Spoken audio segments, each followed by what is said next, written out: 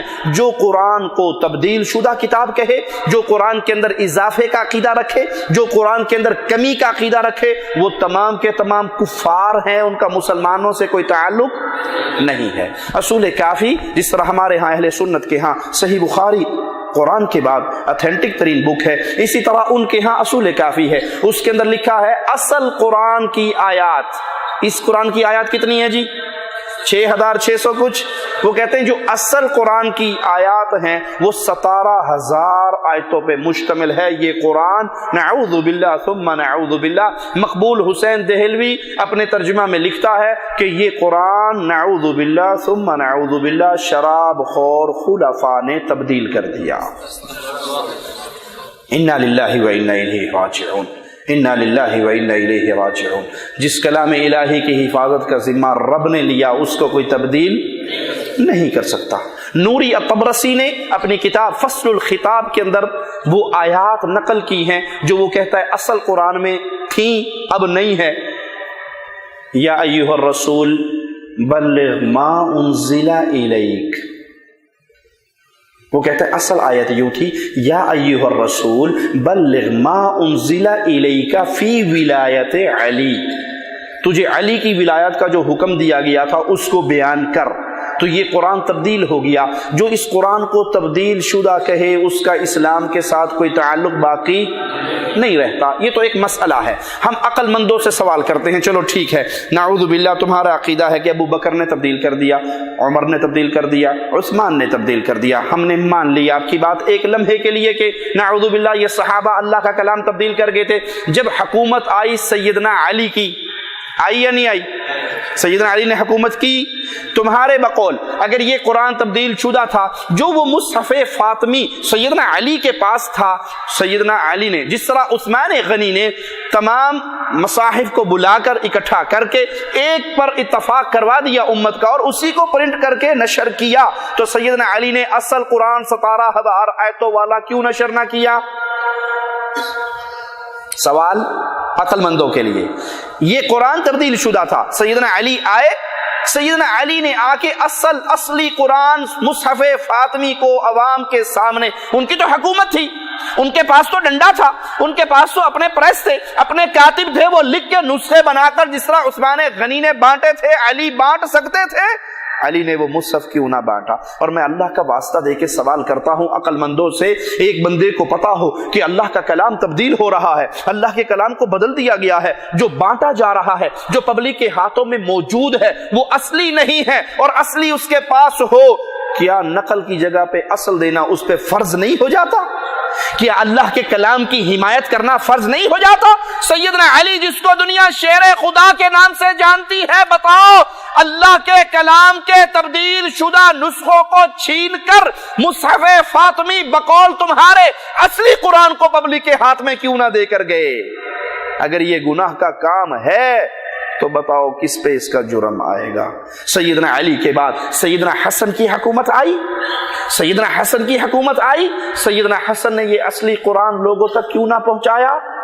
اہل سنت کا دوسرا اختلاف یہ ہے کہ ہم اس قرآن کو اصلی قرآن مانتے ہیں، اس کے زیر و زبر کو بھی کوئی تبدیل نہیں کر سکتا، اس کا نگران میرا مولا و مالک ہے، اللہ نے اس کو اتارا ہے، اللہ نے اس کی حفاظت کی ہے، اللہ ہی کے ذمے ہے اس کی حفاظت، اس کو تبدیل کوئی نہیں کر سکتا۔ اور جو اس کی تبدیلی کا عقیدہ رکھتا ہے اہل سنت اس بندے کو مسلمان تسلیم نہیں کرتے۔ تیسری طرف آتے ہیں، اس قرآن کو اتارا میرے اللہ نے، کس جگہ پر؟ محمد کریم کے مبارک دل پر۔ اس قرآن کو لکھا کس نے؟ بولو، اس قرآن کو لکھا کس نے؟ صحابہ کرام نے۔ اس قرآن پہ سب سے پہلے عمل کس نے کیا؟ صحابہ کرام نے۔ میں مسئلہ سمجھانے سے پہلے ایک مثال دیتا ہوں۔ ایک استاد 23 سال تک ایک کلاس کو پڑھا رہا ہے، اس میں نئے لڑکے بھی آ رہے ہیں، نئے طلبہ بھی آ رہے ہیں، پرانے بھی ہیں،